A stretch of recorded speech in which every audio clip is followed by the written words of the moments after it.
15 दिवसाच्या आत संपूर्ण रक्कम शेतकऱ्यांना दिली जाईल।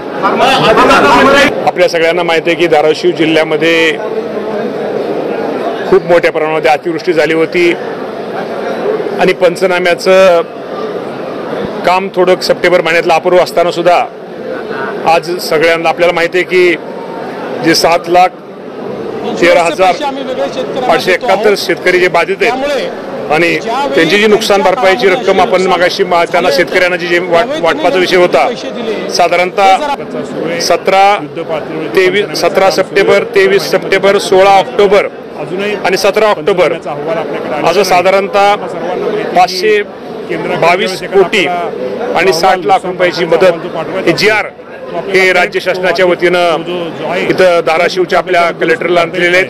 त्यामुळे लवकर त्याचं वाटप पण मला वाटतं काही ठिकाणचं सुरू झालं असेल, काही ठिकाणचं राहिलेलं आहे आणि अजून 632 कोटी बाकी लवकर आपल्या सगळ्याला येईल।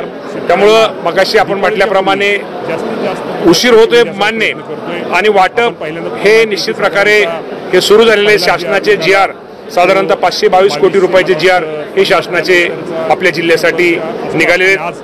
आत्महत्या ज्या आपल्या जिल्ह्यामध्ये झाल्या साधारणतः 107 शेतकऱ्यांच्या आत्महत्या त्या झालेल्या आहेत। त्यामध्ये 67 जणांना आपण शासनाच्या वतीनं त्यांना लाभ दिलेले आहेत। बाकीच्या ज्या 40 शेतकऱ्यांचे आहेत बाकी आहेत त्याही लवकरात लवकर त्याचे कागदपत्र पूर्ण झाल्यानंतर त्या हे निश्चित प्रकारे दिल्या जातील।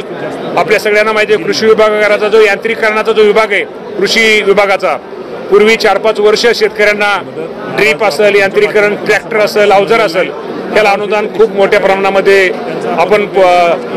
आपण देत होतो। पाठीमागे ते पेंडिंग खूप मोठ्या प्रमाणात पेंडिंग विषय होते, परंतु ह्या वर्षी मागच्या 15 दिवसामध्ये आपल्या जिल्ह्याचा जर विचार केला तर 1,69,000 शेतकऱ्यांना आपण कृषी यांत्रिकरण या योजनेचा लाभ आपल्या धाराशिव जिल्ह्यामध्ये आपण दिलेला आहे। त्यामध्ये ट्रॅक्टर साधारण ट्रॅक्टरमध्ये 35,062 ट्रॅक्टर आपण इथं अनुदानावरती देतोय। अवजारे 84,000 आपण तेवढे देतोय आणि बाकीचे एकूण सदा खूप मोठ्या प्रमाणात यांत्रिकरणाचा निधी हा कृषी विभागाच्या माध्यमातून हा धाराशिव जिल्ह्यासाठी मागच्या 8 दिवसापूर्वी दिलेला आहे।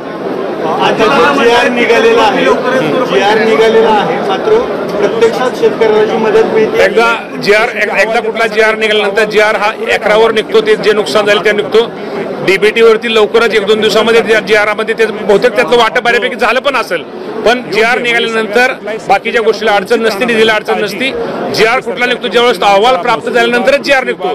त्यामुळे तो GR साधारणतः 522 कोटी 60 लाखाचा GR निघालेला आहे आणि राहिलेल्या ज्या बाकी आहे ते पण लवकरात लवकर GR निघून आपण शेतकऱ्यांना पैसे ताबडतोब देतोय। आता तुम्ही एक मान्य करताय की शेतकऱ्यांना मदत द्यायला उशीर झालाय, आता परत सरकारनं आणखी मदत देण्याचं आश्वासन दिलं, कधीपर्यंत आता शेतकऱ्यांना येणाऱ्या 15 दिवसाच्या आत संपूर्ण रक्कम शेतकऱ्यांना दिली जाईल। कृषी मंत्री 100% शेतकरी अडचणीत आहे। शेतकऱ्यांना आता मदत करणं गरजेचं आहे आणि प्रत्येकाच्या ह्याच्यामध्ये पक्षाच्या जाहीरनाम्यामध्ये कर्जमाफीबद्दल उल्लेख होता। त्यामुळे शेतकरी विचारतात, शेतकऱ्यांचं दुःख आहे, शेतकरी माझा खूप अडचणीत आहे। मी पण एक शेतकऱ्याचा मुलगा आहे, त्यामुळं निश्चित प्रकारे शेतकरी बांधवांना आपल्या माध्यमातून एक आश्वासित करतो ही वेळ लवकरच येईल। लवकरच या राज्याचे मुख्यमंत्री, दोन्ही उपमुख्यमंत्री या बाबतीमध्ये योग्य तो लवकरात लवकर निर्णय घेतील। विधानसभा निवडणुकीच्या वेळी तुम्ही आश्वासन दिलं होतं, जाहीरनाम्याचा उल्लेख केला, स्थानिक स्वराज्य मेळावे घेताय तुम्ही, शेतकऱ्यांचा रोष जाणवतोय? शेवटी शेतकऱ्यांची रोष नाही, शेतकऱ्यांची अवस्था आहे। शेतकरी आज वाईट म्हणजे त्या बिचाऱ्याची शेतकऱ्यांचं दुःख आहे। कारण अशा दुःखाच्या काळामध्ये, अडचणीच्या काळामध्ये आज जे आम्ही विषय आज अतिवृष्टीमुळे आज शेतकऱ्याला उभा करण्याचा विषय तो उभा करण्याचा विषय झाल्यानंतर या बाबतीमध्ये जो आपलं म्हणणं आहे त्या बाबतीमध्ये निश्चित प्रकारे सरकार निर्णय घेईल। सुरू आहे युद्ध पातळीवरती पंचनाम्याचं काम सुरू आहे। सप्टेंबर महिन्यामध्ये जास्त नुकसान असल्यामुळं अजूनही पंचनाम्याचा अहवाल आपल्याकडे आलेला नाही आणि तुम्हाला सर्वांना माहिती आहे की केंद्राकडे ज्यावेळेस एखादा आपल्याला जो अहवाल नुकसान भरपाईचा अहवाल जो पाठवायचा असतो तो आपल्याला करेक्ट तो जो आहे परत नंतर आपल्याला त्यामध्ये दुरुस्ती करता येत नाही। त्यामुळे व्यवस्थित त्यामध्ये माहिती करण्याचं काम हे केंद्राकडे पाठवण्यासाठी चालू आहे। परंतु तरी केंद्राची वाट न बघता आपण राज्य सरकार शेतकऱ्यांना दीपावलीच्या पूर्वी जास्तीत जास्त मदत कशी होईल याचा प्रयत्न करतोय। आपण पहिल्यांदा तुम्हाला माहिती आहे की साधारणतः एक पहिला GR निघाला तो 2200 मला वाटतं 50 त्यानंतरचा एक 100च्या आसपास आणि आज तिसरा जी आर म्हणजे तिसरा जी आर आज संध्याकाळपर्यंत किंवा आज किंवा संध्याकाळपर्यंत किंवा होत तो एक आज निघेल